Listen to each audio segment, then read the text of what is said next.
খুশির খবর, আজকে যাদেরকে টাকা ট্রান্সফার হলো তাদের মধ্যে জনকল্যাণ শিবিরে আসা 8,15,000 প্রত্যেকেই তাদের অ্যাকাউন্টে টাকা পেলেন।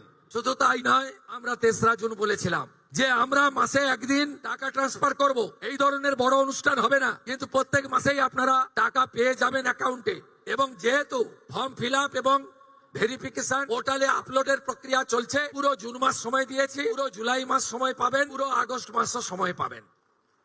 অতএব একটা স্বচ্ছতার ভিত্তিতে আমরা কখনোই বলি না যে বিজেপির টাকা, আমরা কখনোই বলি না মুখ্যমন্ত্রীর ব্যক্তিগত টাকা, আমরা কখনোই বলি না প্রধানমন্ত্রীর ব্যক্তিগত টাকা, আমরা বলি সরকারি টাকা, সরকারি প্রকল্প যারা যোগ্য তারা পাবেন। অন্নপূর্ণা যোজনার বাইরে গিয়ে যদি বলা যায়, আমরা সরকারি বাসে 0 ভ্যালু টিকিট আমাদের মহিলাদের জন্য চালু করেছি।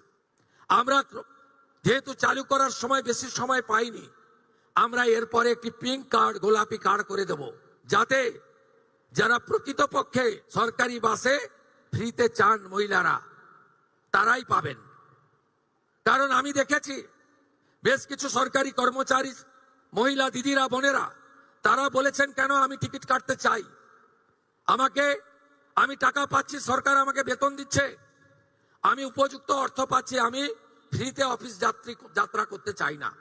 আমি তাদেরকে কর্নিশ জানাই যে তারা চান যে এই ধরনের অর্থনৈতিক সাপোর্ট, সহায়তাযুক্ত কর্মসূচি কেবলমাত্র প্রকৃত প্রাপকদের কাছেই যাক, ছাত্রীদের কাছে যাক, চা বাগানের শ্রমিকদের কাছে যাক, অন্যান্য চিকিৎসা করতে আসা গ্রামের মহিলাদের কাছে ফ্রিতে তারা বাসে ভ্রমণের সুযোগ পাক।